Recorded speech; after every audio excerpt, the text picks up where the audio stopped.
All right, good evening. My name's Joe Krogan. I'm an alcoholic. And I'm running on about 18, 19 hours. For the newcomer, since midnight your time yesterday, I've been without sleep and getting here. So I think I'll just listen tonight. I can't see anybody, so if you're making faces, too bad, you know. And so I'm going to have a little fun up here tonight, and I am so grateful to be here. Thank you, James, for asking me and inviting me, and Aaron, wherever you are, for picking me up today. We only had about 4 people flick us the bird on the way from the airport. She drives like I do. I love her. And Patricia, thank you for my dinner tonight and picking me up. And whoever's responsible for getting me here and inviting me here, it's an honor. I was just in Oregon 3 weeks ago at the seaside. Yeah, so be careful. I like it out here. I think I'll move here and join your home group. I am an alcoholic, as described in the big book of Alcoholics Anonymous. My home group is Life's a Beach. I'm from Palm Coast, Florida. That's where it meets on Sunday nights. My sobriety date is September 12th, 1990. And I think that's kind of all the maintenance stuff, right? I'm not sure. I can see you guys, so I'm going to talk back here to them. But I am, and I was going to ask, if there are any newcomers, but I can't see anyway. So go back to looking for him or her and judging us, So I don't know if you're there or not, right? But I love Alcoholics Anonymous. It is, if it wasn't for this is such a neat community of people. This is the only place I would have fit in. I mean, already since I've been here, people, you come in, and it's only in Alcoholics Anonymous can we talk about the things that we do. We're so candid and we're so transparent here. People go, "Oh, where are you from?" "Well, I'm from Florida." "Oh, I got arrested there." "Oh, great, man." You don't say that in church, right? Or in your workplace, yeah. "I got my 5th DUI in Florida." No kidding. So anyway, and we have our own language here, and it's I love it. And if you're new and newcomers, and I'm sure there's a few out there, and I hope you stay and don't run out before the talk is over. But the newcomers, we don't ask them. There's everything you ask a newcomer sounds like a trick question, like, "Where are you from?" Don't ask them that. You'll get a 20-minute dissertation on every place they ever lived. Don't ask them if they're working, right? That's a trick question. "Well, I am, but it's not what I really do, Yeah. Right? Or "Where do you live?" "Well, I'm staying here. I don't live anywhere." Isn't it? We only here do we have to give this, and never ask them, "Are you married?" "Yeah, but not to the girl I'm with." And so I fit into Alcoholics Anonymous. I would have never been able to find this community. And I am an alcoholic as described in the big book of Alcoholics Anonymous. I am an alcoholic of the hopeless variety. I don't know where this is going to go tonight. I'm probably a little bit scrambled, but I can't wait to hear what I'm going to say. There's a page in the doctor's opinion where he talks about the classification of alcoholics. And over the years, I've identified with most of those classifications, and I love those. Perhaps you'll identify with some of them too. He talks about the type of alcoholic that is unwilling to admit that he can't drink successfully. And I don't know if I was ever that guy. Then he talks about the Manic Depressives, about which a whole chapter could be written. I wish they would have wrote the chapter because I know nothing about them. And then he talks about the ones that they think that, and that after staying dry for a period of time, that they can drink without danger. And then the other one that I'm definitely not is the one who's normal in every respect except for his drinking. And then he gets to me, and perhaps you, but I won't. We don't like to, and we say in here, we don't like to call it, sometimes you hear them say, we don't ever call somebody an alcoholic. That's not what the book says. It says we don't like to call them an alcoholic.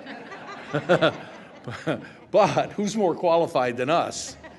And that other classification of alcoholic is the psychopath. Now we have the psychopaths. And it says they are always over remorseful. They make many resolutions, but never a decision. And I didn't realize how much that really was me. I got to Alcoholics Anonymous in September 12th, 1990. Well, that's my sobriety date. I didn't really get to Alcoholics Anonymous. And I'll tell you how I ended up here. And on September 12th, 1990, I was 5 days before my 40th birthday. I had never been to an AA meeting, never been to a detox or a treatment center. I wish I'd known about places where you could go and they'd feed you and shower you and dry you out for a little bit. Like the Jiffy Lube for alcoholics. Lube, oil, filter, rotate the tires, and you're good for another 20,000 miles. Go on. Because if I'd have known that, I might have died. But I didn't know about that. And but I was one of those, the psychopath that are always over remorseful, but always making many resolutions, but never a decision. I give you an example. I smoked cigarettes for 20 years. I never bought a carton. You know why? Is this the last pack I'm smoking? And it was always that way. And I'll give you a little bit of my drinking history, and I'm not going to go into a long drunk-a-log, although I may touch on some of the things because it's hard not to. I am one of those alcoholics that, we talk about it in here. There's two main symptoms of the alcoholic: the phenomenon of craving, that allergic reaction that we get, that once we drink, we want more, right? And that happens to me. It's happened to me from the very first start. From the very first time I drank, and I'll tell you what it looked like. I overshot the mark and I threw up. And it happened to me every time after that. Overshot the mark. And I used to go out planning if I could get to that sweet spot and stop. But you can't stop because it feels so. Alcoholics drink essentially because they like the effect produced by alcohol. It's such a great effect that you go, if I feel this good, one more must be going to be better. And I just always overshoot the mark. Now, I am an alcoholic, but luckily I threw up, and for years, until I found I took some medication that stopped me from throwing up when I drank. It was called cocaine. Now, I mentioned some drugs, but strictly, listen, I did a lot of drugs. I lived in South Florida for years, but I'm an alcoholic as described in the big book. And so I don't want to offend anybody because I mentioned drugs, but if there's some old timers in here that are pure alcoholics and you've never done any drugs, too bad, it's too late.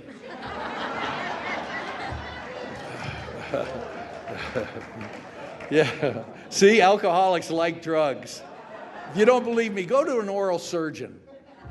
The last time I went to him, I said, Doc, and I sponsor him. I said, listen, this is a freebie. Can you get me, they make you count backwards from 99. I said, can you get me to 90? Just let me get to 90. Just a little slower with that gas, would you? And so you've been there, I guess, right? I wish I could see who you guilty people are. You're the ones I'll be hanging out with all weekend. And so anyway, that phenomenon of craving, and I didn't know it was a phenomenon of craving. You don't know. If I would have known, I was 40 years old, never been to an Alcoholics Anonymous meeting, never been to a detox or treatment center, but I needed one for years, as you will soon hear, for years before that. And I'm not going to talk about the fun years of alcoholism, although they are. Alcoholism for me was like a two-sided coin. It was a lot of fun. It was joyous intimacy with friends, conviviality, a feeling that life is good, right? As it says in A Vision for You. And it was those things. As a matter of fact, that feeling produced by alcohol, I'm going to tell you what it was. We read it at every single meeting for me. And this is part of the reason that this book, which I'm glad that this is the theme of your weekend. I love this book. I brought my book to pretend I read it. And I'm going to pretend I care about the time. I'm going to try and do what the big book of Alcoholics Anonymous does. Some people do, they say, share your experience, strength, and hope, what it was like, what happened, what it was like now. Or there's another group of people that go, each of us telling our personal stories from our own point of view and in our own words how we established a relationship with God. But there's another direction that I like to follow. It says, an alcoholic properly armed with the facts about himself can win the confidence of another alcoholic in a few hours. So hang on. No, just kidding. So anyway, I know I was saying something important, but I'm going to change that subject because I forgot. No. So this phenomenon of craving and for me, and I knew I had symptoms of it, and I began to rearrange my life. I take drugs to help not throw up. I had a series of jobs early on. I'm a dropout. I took my retirement on the front end. I've already retired. From 18 to 40, I was retired. So I've already had my 20. And I worked little jobs. Once I discovered what getting high was, that elusive feeling, the ease and comfort that comes at once with a few drinks, that's it. I was on a journey, and little by little, it was like being in a hot air balloon that was going down. I was throwing things out of that basket. Jobs, opportunities, relationships, homes, finances, and that's what I was doing for the rest of that period of time. I didn't know that. And so I would work little meaningless jobs, jobs they would pay cash. So you would have to show up the next day, because if you got off of work, you spent all your money, you're broke. I call that being a self-starter. And I would, have to show up for work the next day and make some more money to go out drinking again. And I remember I lost 3 jobs in a row. I was a bartender. 3 bartending jobs in 3 weeks. And I finally figured out what it was. Now, I didn't know about the phenomenon of craving, so what I figured was this. Because I would have never come up with this solution that's outlined in this book. Would you? I would have never thought of this. My sponsor puts it this way, that who would have ever thought that the answer to all your problems is helping someone else solve theirs? And so I lost these jobs in 3 in a row in 3 weeks. And here's why. I took the bartending job because that's where the girls were, and that's where the booze was. Perfect situation for me. And I would go to work, have a few drinks, and then for the rest of the night, my boss would be yelling at me to get back behind the bar. See, because when I drink, that's what I do. I drink. There's something that happens. And so I rearranged. I figured it out. Here's what I'm not going to take my first drink until 15 minutes before closing. And it worked for a while, right? So I start rearranging. And that phenomenon of craving, though, and began to, and the funny thing is that as my drinking progressed, and that's what I tried to fix. Just don't take that first drink. And I didn't understand, if you just don't take that first drink, that's what I'm really trying. I'm trying to fix the incurable.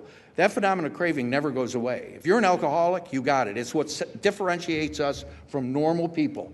If I pick up a drink, may not happen on the first drink, may not happen on the second night, but it's going to happen again, and the phenomenon of craving once I start drinking, I'm going to want more. Right? And I'm going to want to continue. This is how I drink as an alcoholic. I don't know how you drink, but you're not up here, and I am. So this is how I drink. I don't stop, I run out. That's the phenomenon of craving. Right? Now here's the obsession. I don't quit, I get caught. And that's the great obsession. that comes, the mental obsession of alcoholism. And I began to drink like that, and waking up, as it says in the book. Now, I don't drink at dinner. I'll tell you why. Because if I'm going to be drinking tonight, I'm not eating. I'm fasting. Right? I don't need a full stomach. I want to be light on my feet. And I don't drink at lunch, because if I drink at lunch, I'm not coming back to work. I'm not drinking for the taste. I'm guzzling, or drinking quickly, as we say. And that's how my drinking progressed. And then there were, being from South Florida, I lived in South Florida for 20-some years, and it was back in the 70s, the 1970, all the way through the 70s. Those were the fun years. That was the good time. And then the coin flipped. And then the 80s. The 80s were dark. They were a dark period for me. And there was no more fun. And if you're new in here, if you're new and you're still having some fun, you might not stay. You probably won't stay. Because this is what Alcoholics Anonymous looked like to me when I was new, and it still looks like it now, but I understand it better. That there are two types of people in this room, and in every meeting I've ever been to. They're the ones that have to be here, and they're the ones who love to be here. And the funny thing is that, and I didn't know this, but if you don't find a way to transition, and that's what the steps are designed to do, to transition from a guy who has to be here to somebody who wants to be here, you probably won't stay. And the clock's ticking. And it says we seek this with all the desperation of a drowning man. And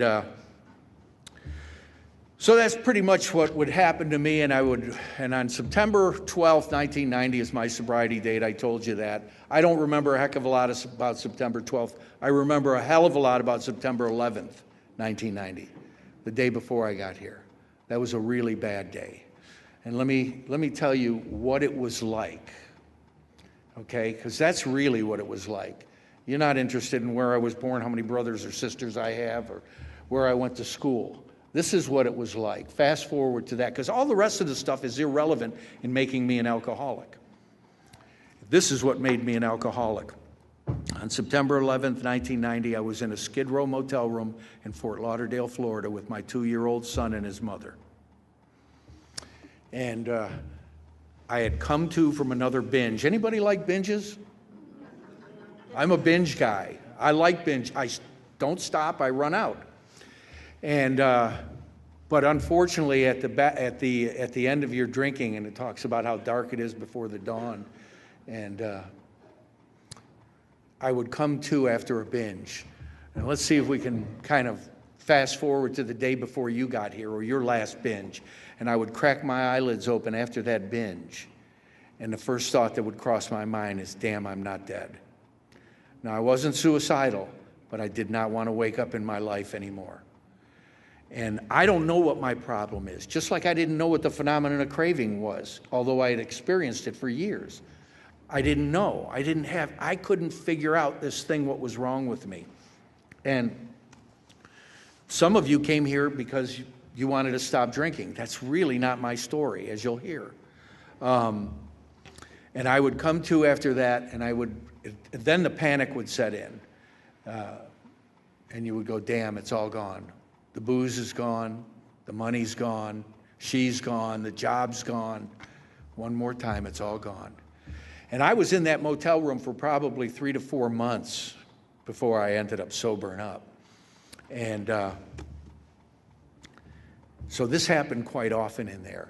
And then I would look at and I would do what I call the alcoholic dance.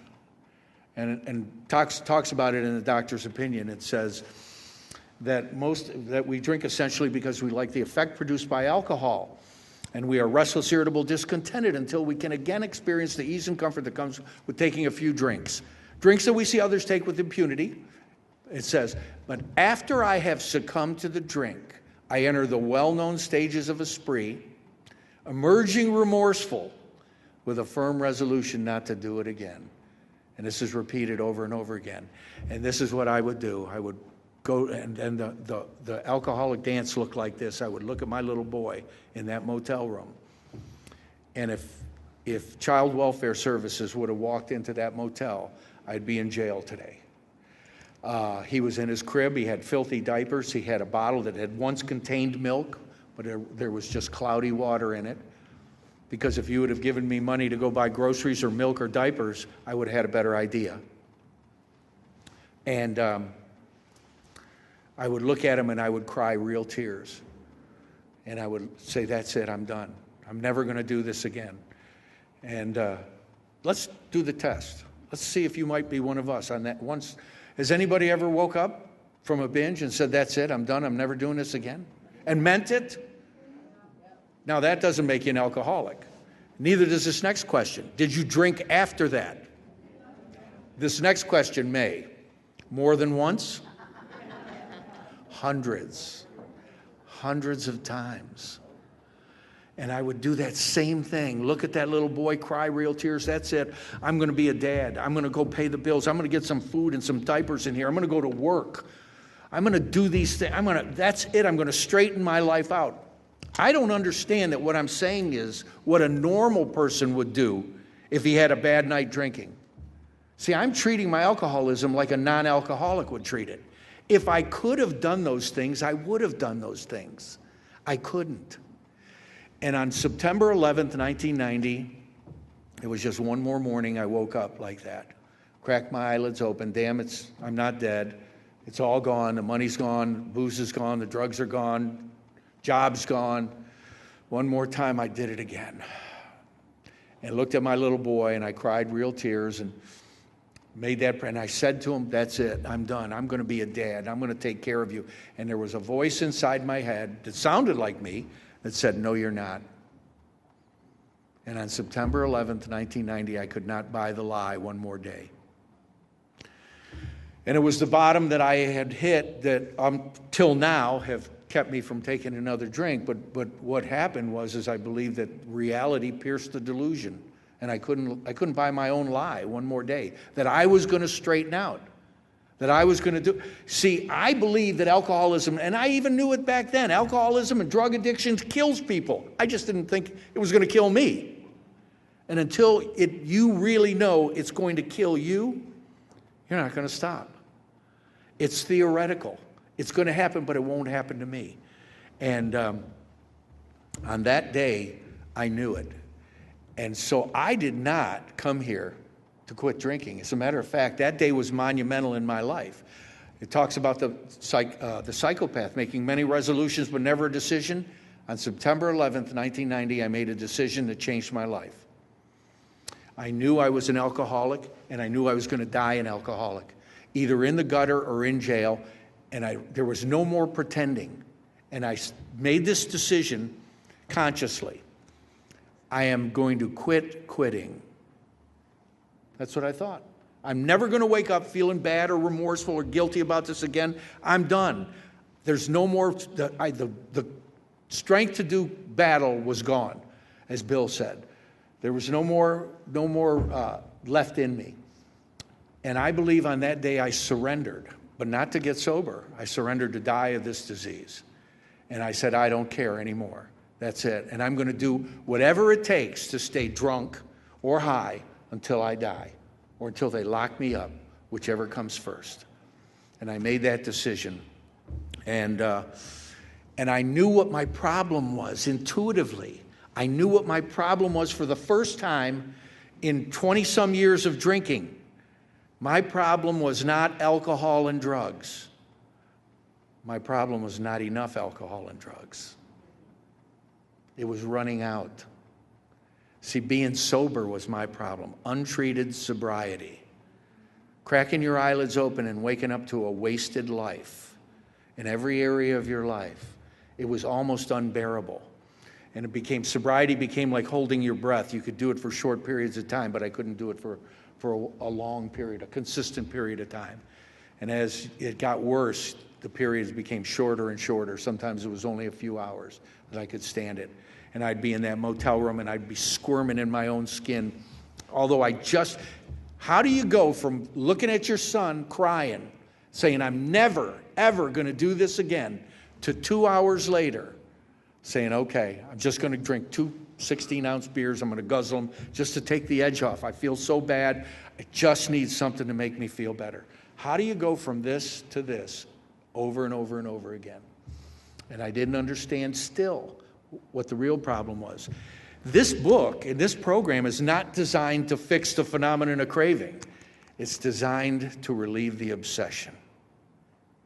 That's all they're a set of principles. Our steps are a set of principles, spiritual in their nature. When taken as a way of life, will relieve the sufferer and relieve the obsession to drink and enable the sufferer to live usefully and happily whole. And that's what it does. It relieves the obsession. And I had been trying to fix the wrong problem. It's like trying to fix a leaky radiator with your tire jack. It's not going to work over and over again. And then wondering why the car overheats every single time you drive it. And what happened was I made that decision that day. And I'm going to tell you, it was strange, but that's where my best thinking took me. 5 days before my 40th birthday, in a Skid Row motel room with my son, abusing him, neglecting my girlfriend, his mom, and living in absolute unemployed and unemployable. That's where Now I'm going to tell you where God took me. I'm going to tell you what happened. That's what it was like, and this is what happened. On that night, September 11th, 1990, I was absolutely okay with my new decision. That's it, I'm done. I am done quitting. And there was a knock on the motel room door. Now, if you drank and drugged like I did, you do not open the door. Right? There's tape on the peephole. You don't answer the phone if you got one. And as a matter of fact, every time you hear a knock, oh my God, what's that? Shh. Even if you're alone, shh, don't, right? Don't make any noise. There's nobody here. Oh. But that night, I did something, and I tried to figure it out for a couple of years after I got sober, and I know now why. I walked straight over to the door. I didn't look and see who it was, and I opened the door. And I know why now. Because of that decision I made, I had nothing left to lose. I didn't have to pretend to be a non-alcoholic anymore. That's what I'd been doing. I wake up and I go to work and I pretend to be a non-alcoholic. I see other people in the grocery store. I pretend to be a non-alcoholic. I see folks that know me. I didn't have to pretend anymore. I knew what I was. I had resigned and surrendered to myself what I really was. And there was a freedom in that. And I opened that door, and I'm going to tell you what happened, and I don't know if it's divine intervention. I like to think it was, because I'm here. And I can't take credit for it. I'm going to back up just 5 days before September 11th. My girlfriend in that motel was pregnant again, and we gave that little girl up for adoption. She would be 28 years old right now. And I never saw her, never laid eyes on her. My girlfriend went to the hospital and gave that child up for adoption because I said I'm not going to bring another child into this life I was living. But that really wasn't my real reason, and I hate to admit this, but this is the truth. The adopting parents were supporting the mother and paying her rent and buying groceries and giving her an allowance. And so my life in my last few months of drinking was reduced to living off of my unborn daughter. That's what my life had been reduced to. And on September 4th, 1990, that little girl was born. They went to the hospital, and I went and that was the binge for me that ended all binges. And they talk about that in Dr. Bob's story. Went on a roaring bender, the binge to end all binges, and that's what happened for me. And I came to from that on September 11th. Now, I believe on September 11th, when I opened that door, my brother walked in, and I hadn't seen my brother, and it was my younger brother, and I'm not particularly close with him. But I believe that what he said to me was the only thing that would have got my attention. That's why I believe it was divine. He didn't come in, he didn't look at the filth and squalor, he didn't yell at me for what the abuse, my son living in that kind of situation. He didn't lecture me, what are you doing? Get it together. He didn't say any of that stuff that we've heard hundreds of times before. that I've said to myself hundreds of times before. He said, I believe he said the only thing that would have got my attention.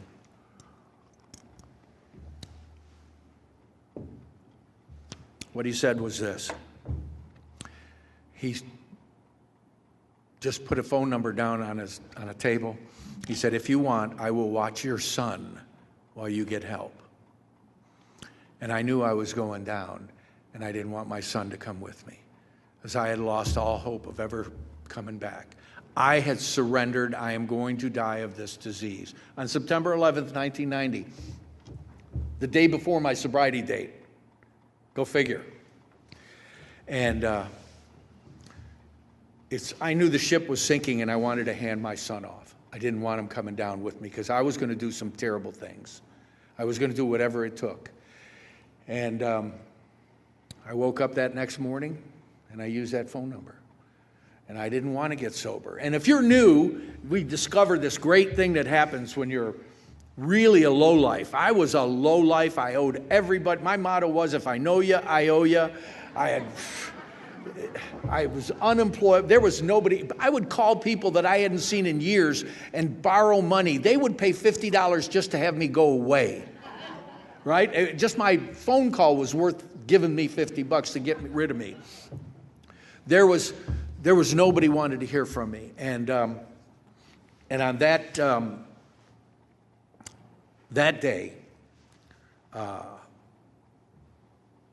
I didn't want to get sober. But here's that neat thing that happens if you're new and you know it. Now, I didn't know about Alcoholics Anonymous. I'd never been to an AA meeting. I wouldn't have known where to find you if I did.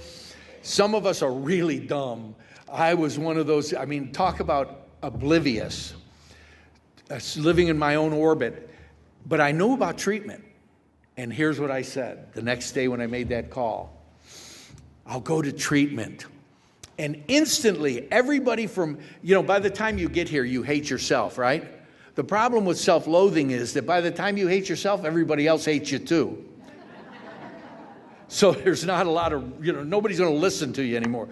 But the moment you say, I'll go to treatment, all of a sudden everybody, oh, let's support him. Isn't he wonderful? Let's not, hey, that's great. We'll do whatever we can. And wow, people just kind of, the heat was off for a little bit. And of course, I opened my mouth. Now I had to do it. My brother took us in, and this is where I got exposed to you. I tried to find, a treatment center that would take, I'm looking for the Betty Ford Clinic. I need the weight room, the Olympic pool. I didn't know a lot about it, but I knew they were going to, I didn't even know what they treated you with. Do they give you a pill, a suppository? What do they do? I don't know. But they're going to do something, and I'm willing to go through it. And I knew it was a month. Okay, I could do that. And especially now that the heat's off, everybody seemed to be liking me again. And I remember I was waiting to find a bed, but unfortunately the Betty Ford Center doesn't take indigents. And I remember during a 5-day or 6-day period waiting for a bed in a treatment center that would take me, a woman called the house and said, "Hi, my name is so-and-so. I'm a member of Alcoholics Anonymous. Would you like to go to a meeting?" I went, "Oh, no, thank you. I'm going to get treatment." And but that's nice of you. You keep it up.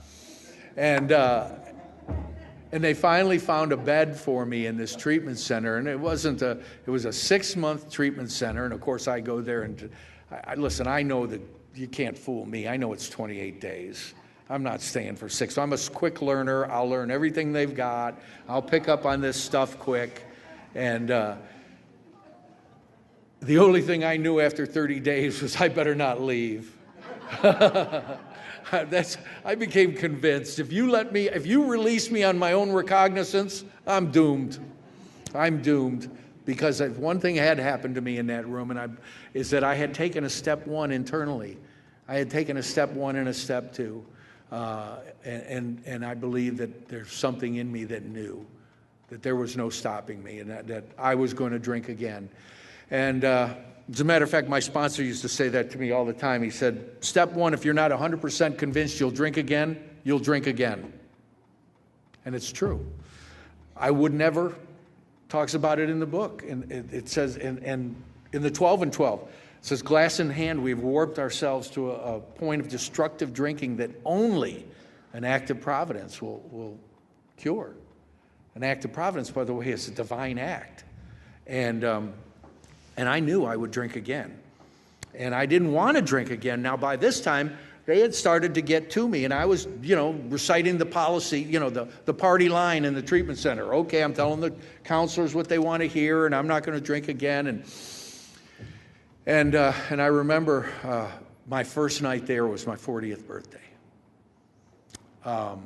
Worst day of my life, I thought. But I was wrong about that, too. Like I was wrong about so many things. And this 28-year-old kid, we're all standing outside one night, smoking cigarettes. See, we were real men. We didn't vape back then. We smoked cigarettes. My men's meeting back in Florida is about 100 guys, meets every Thursday night. 70% of them are all guys under a year, young guys. So we come up with the AA starter kit for these guys. Yeah, here's the AA starter kit. Flat brim cap, vape gun, energy drink, a phone with plenty of fish and Tinder already downloaded, and an unused big book. And so that's our AA starter kit for our guys, right? And if you're here, come and see me after the meeting. So I'm outside smoking with all the other losers at the treatment center, and this guy pulls up in a nice car. It's Friday night in Miami. Now, I know Miami. I used to own a bar on South Beach. I know Miami. I'm Miami Joe. They used to call me, nobody called me Miami Joe. I called me Miami Joe. You're pitiful if you got to give yourself a nickname, okay? You really are pitiful. But that's what I'm telling the guys in the treatment center, and because you got to be the coolest guy in the treatment center. And this guy pulls up, and he's got creased pants. He's got a collared shirt on. It's a Friday night. Here it is in Miami. He's about 28 years old, clean-cut guy. And I'm thinking, wow, what's this guy doing here? I don't know. He's there to bring an AA meeting in because I wouldn't recognize an AA meeting. So I think he's some sort of counselor. And I go, wonder what they're paying this guy. I bet I could do this gig. And he comes in, and he's holding an AA meeting. Now, I don't know, but he said a few things that really ticked me off. One of the things he said was, you never have to take another drink again if you don't want to. I went, well, that's crap, because I have not wanted to in a long time. But I drink anyway. But he said something else that night. This was my 40th birthday, and I'm in a treatment center for indigents. And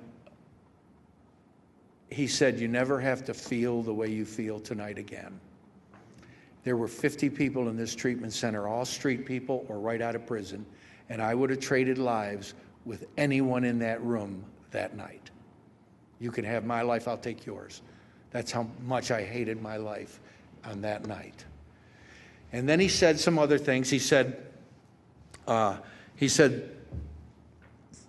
is a 6-month treatment center. At the end of 6 months, there won't be 5 of you left. And I went, whoa. And that got my attention. And he was right. There were only 2 of us left at the end of 6 months.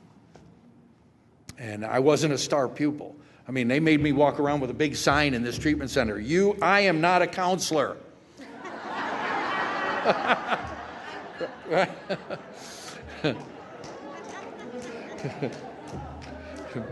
I'm that guy in the bar that's going, I'm going to tell you something else. You want to listen? And believe me, I tried to get thrown out of this treatment center. But I was one of the 2 guys left there at the end of 6 months. And he did say this, and this was the line. This was that flimsy reed. In the book it talks about what seemed at first a flimsy reed proved to be the loving hand of God. And there's so many flimsy reeds. If you're new, we know your life is hanging by a thread. We know it. We got here the same way. We know what you did for approval and somebody to validate you at 4 o'clock in the morning when there was nobody there. We know the awful things you did because I did them. We did them. And he said, if you stay the entire 6 months, your life will never be the same. My life has never been the same. I don't know, because of that. And that was the essence. I believe that that's the essence. If you were to ask me in 28 years in Alcoholics Anonymous, what's the single most, I know the steps are wonderful, and I believe in the steps. I do. They're transformational. But if you were to ask me, I believe that the only thing I've really done that's kept me here, that's made the biggest change in me internally.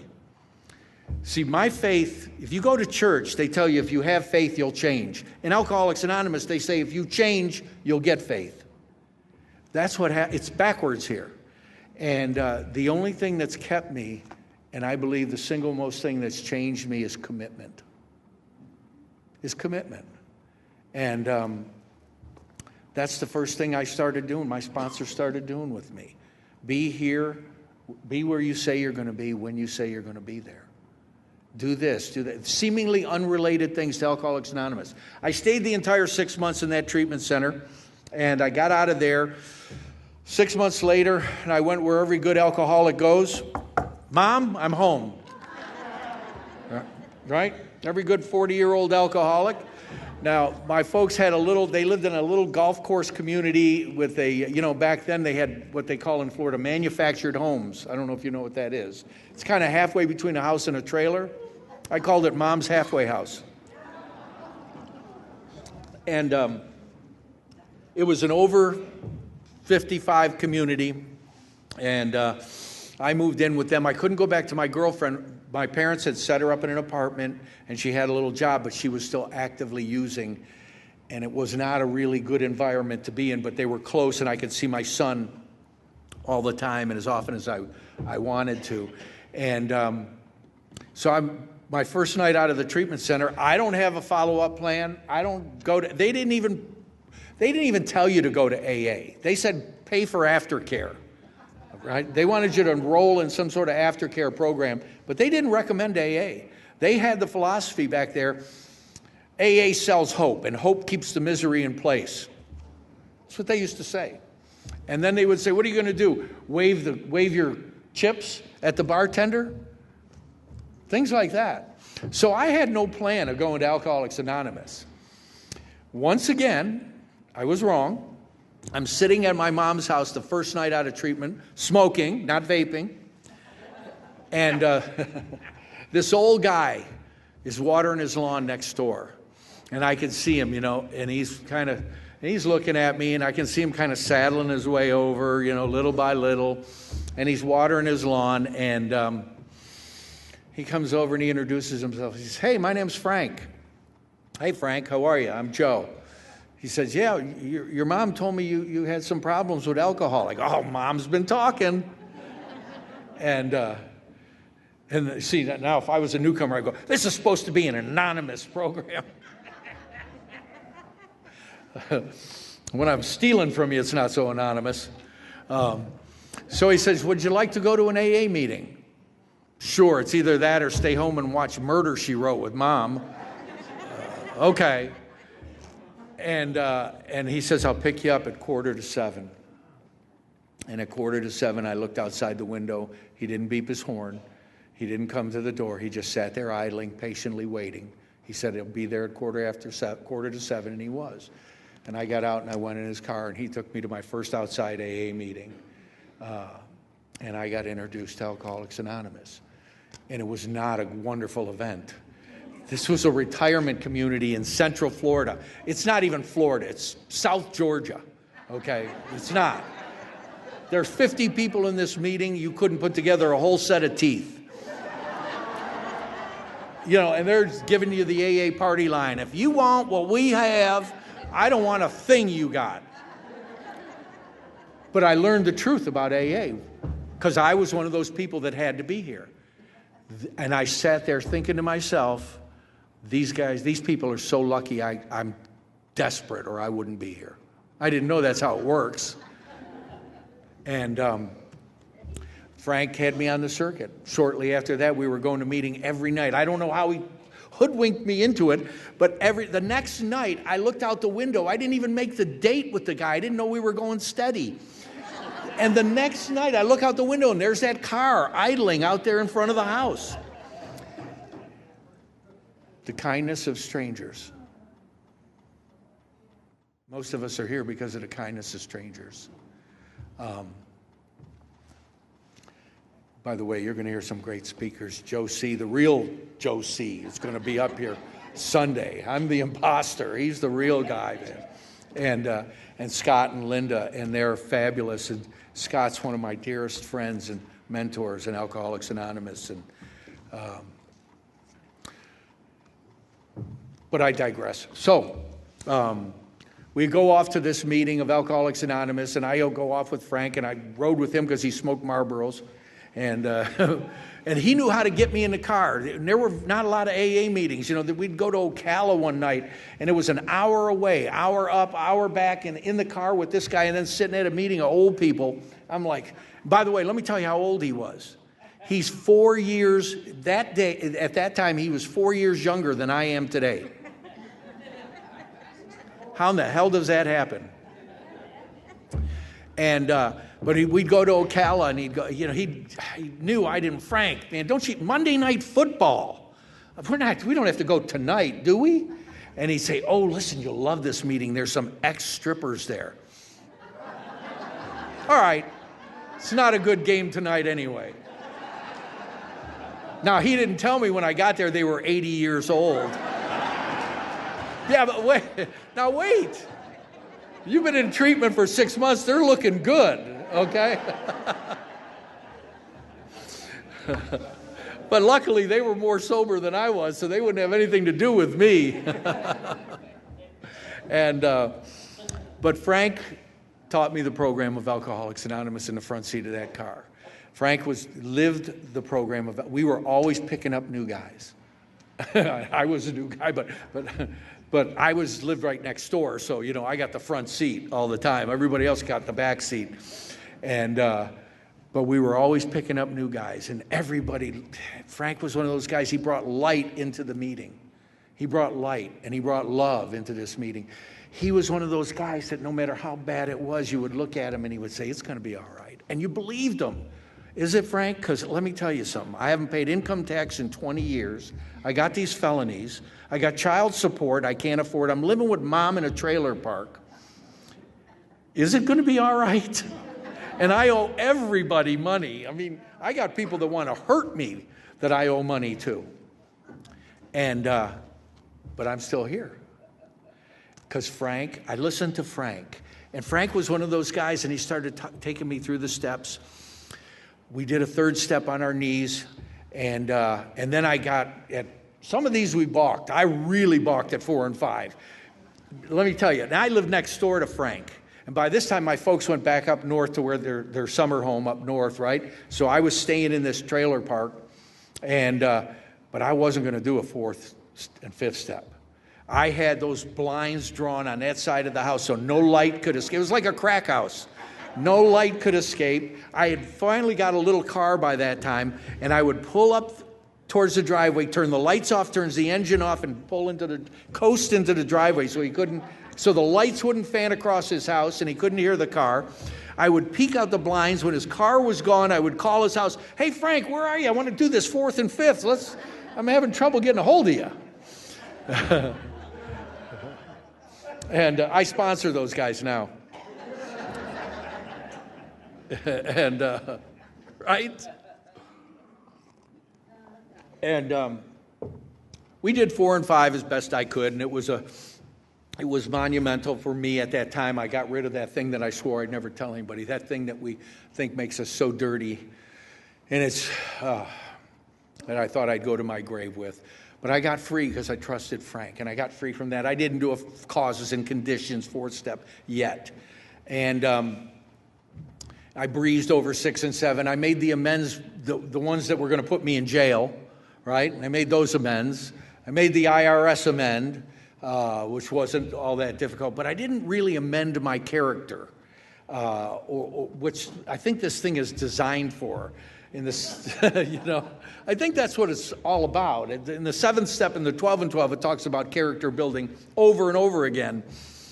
I started to believe, and things started happening in my life. I started getting a job, a good job, and making money, and And I learned, Frank had me praying. I was learning to pray. I remember this really happened. I went to work at a car lot selling cars. And the boss in this car lot was a guy I used to know in South Florida and drink with. Now, this is one of those things where we don't like to we definitely pronounce him an alcoholic. And but he had a wave runner, and he would go to the beach on the weekends, and I was single, so I'd go to the beach with him. And then one night he says, let's go to Orlando, which is like 50 miles away. We'll listen to some music, have some fun. We're in Orlando, and if you're new, and if, these are what I call Bill W. moments. Remember when Bill was in the Mayflower Hotel, and he was in that lobby? We read about that. And he could hear the bar and the tinkling of the glasses and the gay chatter inside. And the phone booth is down. Now, he doesn't know what the hell's at the other end of the phone booth. There is no AA yet. It's spiritual, totally spiritual. But the bar is worldly. It's material. He knows there's relief down there. And I believe that my life has been, in recovery, has been filled, and I think a lot of us, with Bill W. moments, that you'll have a choice. These are moments that take you up or take you down. They'll strengthen you, and it's true. There is no coasting in recovery. There's no coasting in here.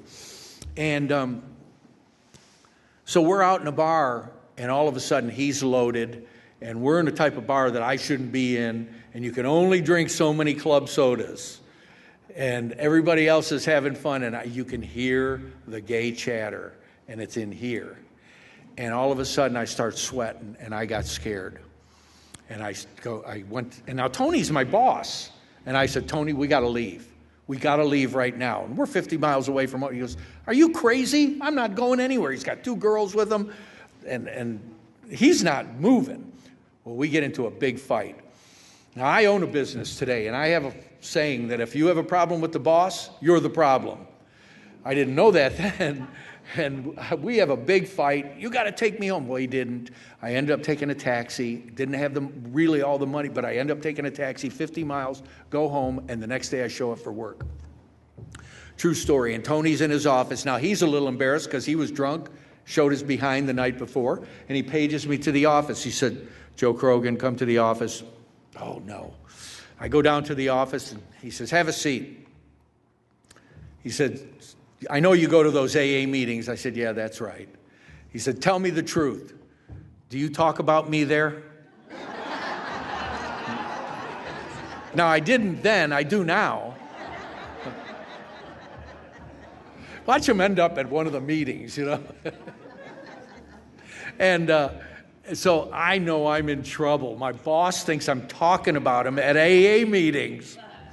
I'm in big trouble here. I run back to my office and talk to Frank.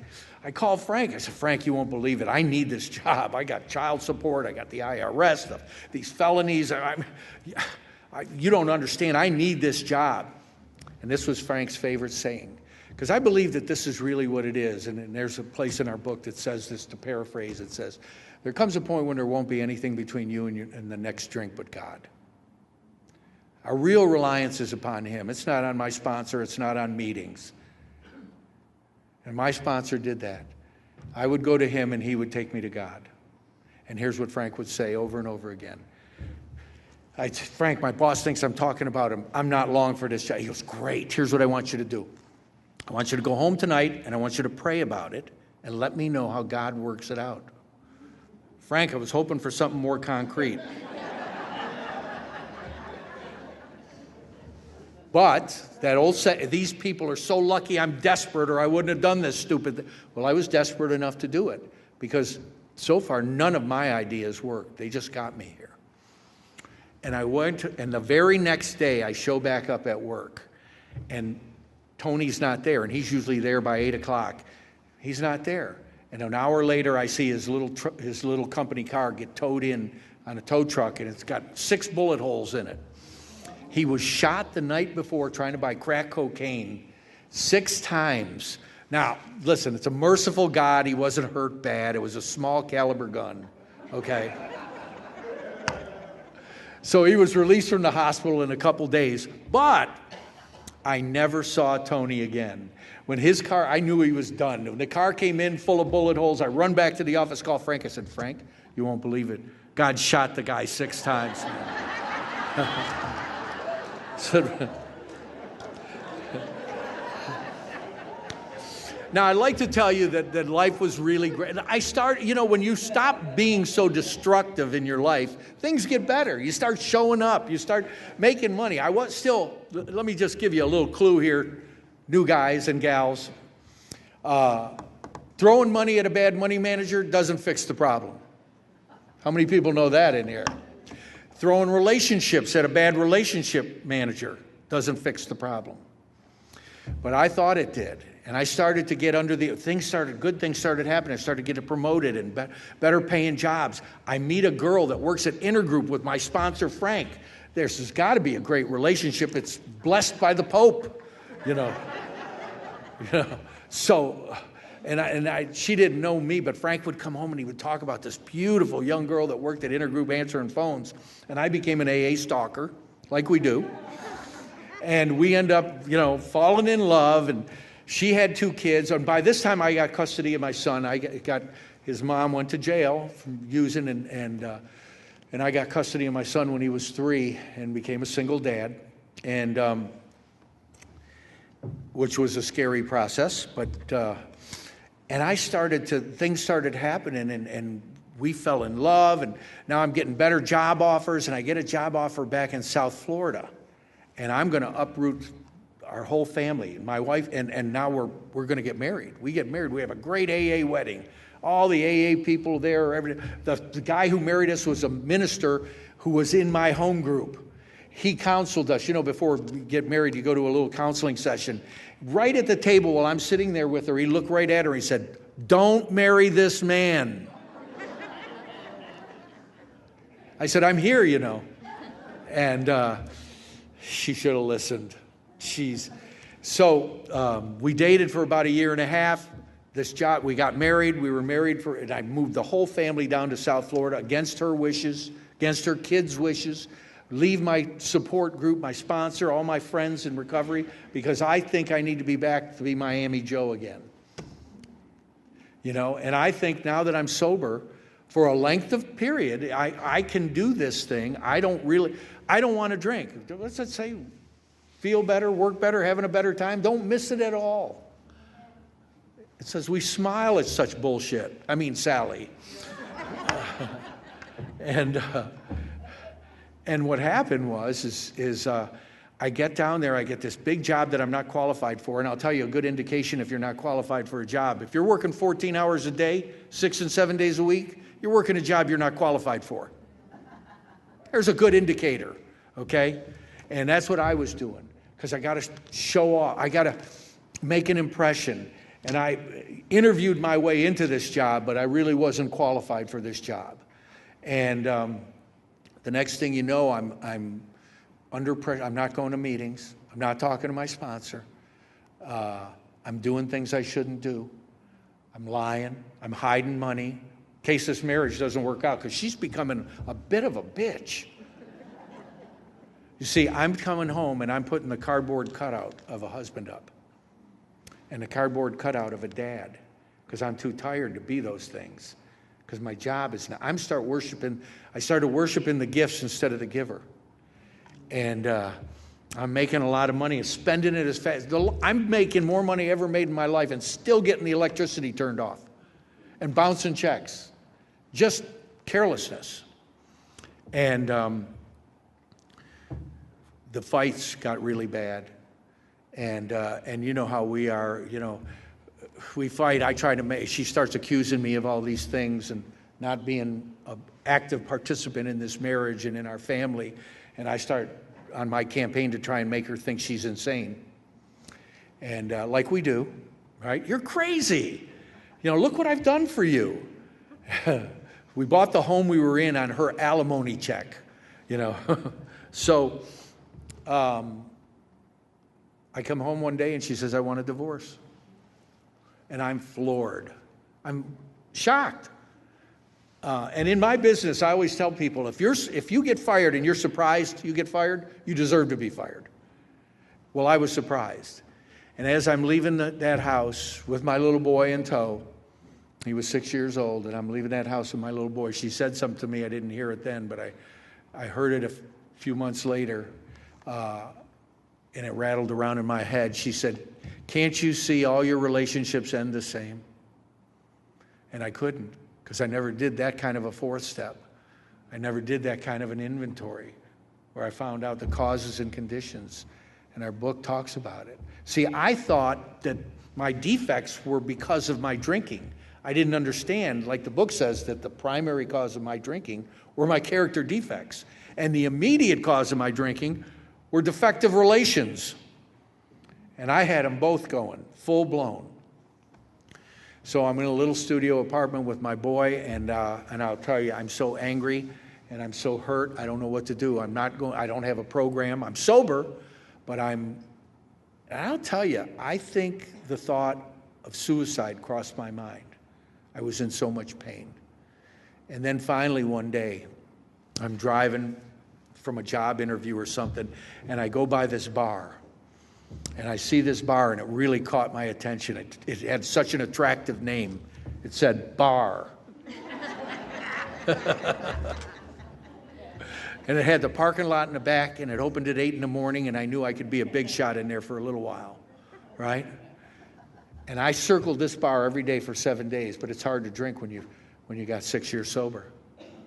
It's hard to drink. I had the butterflies in my stomach because one thing I did know for sure. One thing, I had worked the steps all the way back to step one, but I knew if I drink, my lifestyle is going to change. And on day 7, I was in that bed. My little boy was asleep in the back room, and I cursed God. I couldn't take it anymore. And I think that was the night I thought about ending it. The pain was so bad, and I said, I don't care. And I got in my car, and I drove across town to this bar, and I left my boy asleep. And if I had taken a drink that night, I probably wouldn't have even gone home for my son. But I was a block away from the bar. Another one of these Bill W. moments, I think. Another one of these divine, an act of providence. I'm at a red light. I can see the bar. It's a block away, and I'm at a red light. I got the butterflies going in my stomach because I know I'm going to drink. I don't care anymore. And I look over, and underneath the streetlight, there's a broken-down van with its hood up. And on its front license plate, I could read the front license plate. It said, "Have you prayed today?" And I heard my sponsor's voice say, "What the hell? Try it." And I said the serenity prayer. And I drove across town to a meeting of Alcoholics Anonymous I'd been to one time a year earlier. And I walked into the back of the room. There were 150 people in that room. And there was a man at a podium just like I'm up here tonight. And he was saying the meeting had already started. And he says, "Tonight's anniversary night. We have about 5 or 6 celebrants. Is there anyone else here celebrating an anniversary in the month of September?" And I'm all the way in the back, and like an idiot, I raised my hand. And everybody clapped. You know, it's like that. I'll get treatment, right? Everybody clapped. They all love me again. And he said, "Well, here's what we do. We all come up. If you're celebrating, we share for about 5-10 minutes how we stayed sober." He said, we have a visitor. Why don't you start us off?" It wasn't funny that night. And I came up to the front of the room. I got up behind the podium, and I looked out, and I couldn't talk. And all I could do was cry. And then I started to sob. And the only thing I could get out of my mouth is, "I need help. I'm lost, and I don't know how to do this thing." At 6 years sober. And 2 guys, the kindness of strangers, unconditional love. I didn't know a person in this meeting. Ushered me off the stage, took me in the back in the kitchen. And I think the real reason was because the treatment center had brought the van, and all the new guys were in the front row, right? And I could hear them as they were ushering me out. "That's not how it is at 6 years sober." He's just humble. Those 2 guys stayed with me till 11:30 that night because they knew I was in dangerous ground. And I didn't even know those guys. And they came back to my house at 7:30 in the morning. They had a tea time with 2 other members of Alcoholics Anonymous. They made me drive a cart around with them and follow them around until they were done playing golf, and then took me to a meeting because they didn't want to leave me alone. And I would have thought, these guys are a real pain in the ass. And if you're new, that's what it looks like. but they're really saving your life. And they taught me again. It's like the old joke, we'll show you one more time. They took me through the steps, and I worked a real fourth and fifth step this time. I got involved with treatment centers and detoxes and jails, and I've been going ever since. I started sponsoring guys again, and it talks about it on the bottom of page 163 and the top of 164, and it says, when these men discovered the joy of helping others, there will be no stopping them. I discovered the gold. My pick finally struck gold. And my life turned around. And you know what? I had my little boy, and they said to me, and I got guidance. I got back with my sponsor again, and he said, listen, you can be a good member of AA, and you can be a good dad. And I was 46 years old, 47 years old, and I finally stopped trying to be somebody. And I just was a member of AA, a friend among friends, one among a family. That's all I was. I didn't take it, and they said, why don't you take a crummy job so that you can take your son to school and pick him up from school? And for the first time in my life, I did something because someone else's welfare instead of my own. And I took a crummy job just to go to work from 9 to 5 because I couldn't go back to the car business because the hours. But it's the only thing I know. I'm not an educated guy. And I took that little crummy job, and I picked my son up, and I took him to school in the morning, picked him up at night, and I started to coach him in Little League and baseball, basketball, football. I learned how to become a dad. On the weekends, we'd go to the park or go to the beach, all the things that you do for free. I'll tell you how broke we were. I canceled my cell phone because I didn't need one. I was present, 100% present. And I learned how to be a dad. And that crummy job I took, I'm going to tell you what else happened. The 11-step promises came true.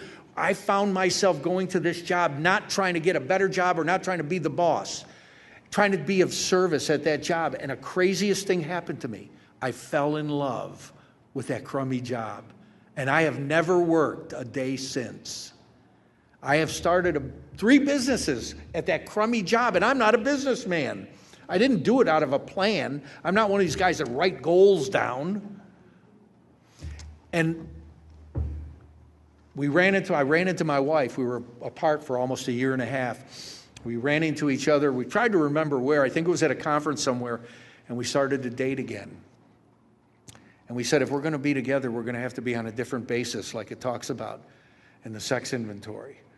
And we're going to have to bring God into this relationship. And so now we pray every morning. We take our own quiet time, but before we stay, and we pray on the mornings we don't want to pray, okay? The mornings where you go, do you want to pray? All right. But it's hard to stay mad at somebody you're praying with. And one day she reads something, and then I'll pray, and then vice versa the next day. And I don't know why, but we've just celebrated 20 years of continuous marriage. So, and then God saw fit to give the worst parent in the world another opportunity. We had twin boys. At 49 years old, I had twin boys. Now these boys are loved. And guess what? They love us. And they know they're loved. They're the most kind, gentle kids. They're twins. They're totally different. One is, can you save that seat over there for one is really but he's such a good person. They're both great kids. They know they're loved. And you know what? They love their mom. They love their dad. They love being with us. They still come on vacations with us. The other little boy that was in that motel room with me, that story isn't done yet. He's been to probably 7 treatment centers, been thrown out of about 8 halfway houses. Christmas morning, this past Christmas morning, 8 o'clock in the morning, I was sitting in my pajamas in the house having a cup of coffee, and he knocked on the door, and he was in a car. We don't call it stealing. We call it borrowing and not returning. That he had borrowed from one of his friends and had it for a couple of weeks. And he hadn't eaten or slept probably in 5-6 days. And he just looked horrible, just horrible. On Christmas morning, and he shows up at my door. And I don't know if there's no guidebook when you have kids. There's no right or wrong. I'm going to tell you how bad things got this past year with my son, between my wife and I, and we went into this terrible depression with him because we've surrendered to him. It's gotten this bad. I've started to go to Al-Anon. Linda, and I think this will be my last AA talk. I'm going to join Al-Anon because I found out you can drink and work the 12 steps.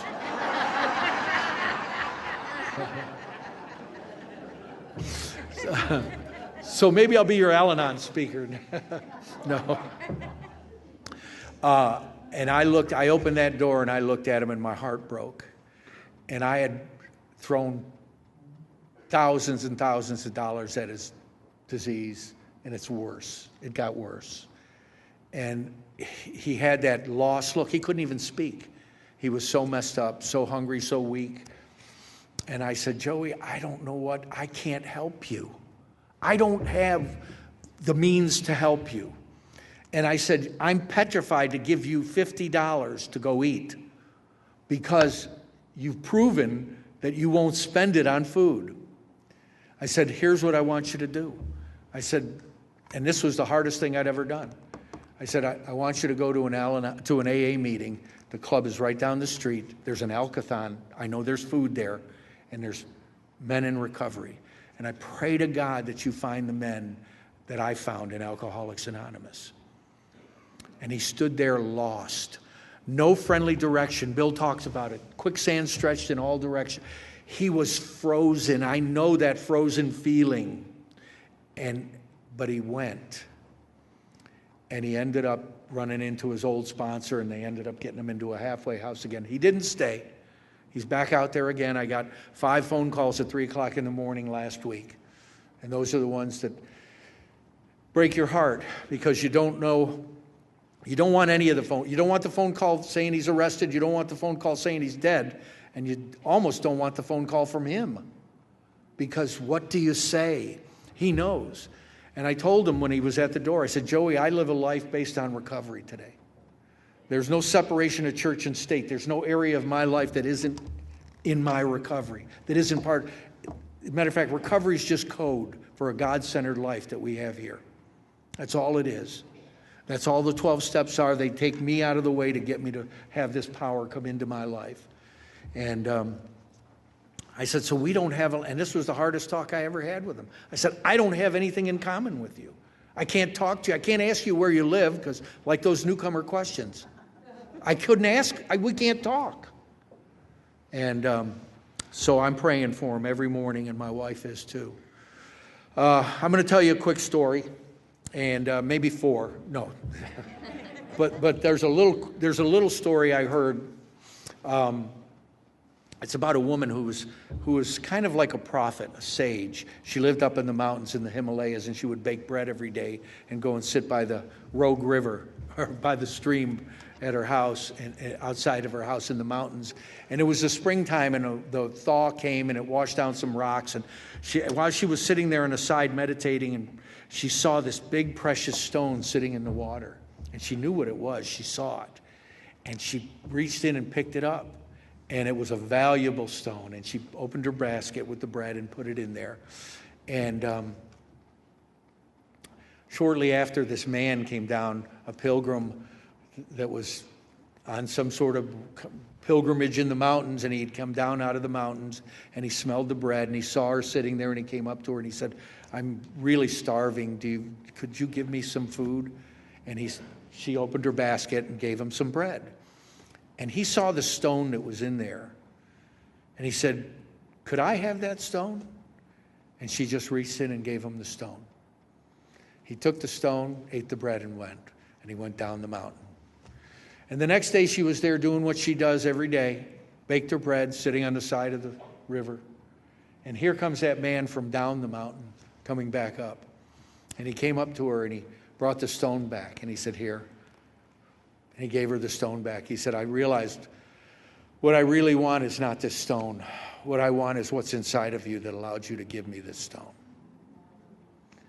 And you've done that for me in Alcoholics Anonymous, the kindness of strangers, over and over and over again over the years.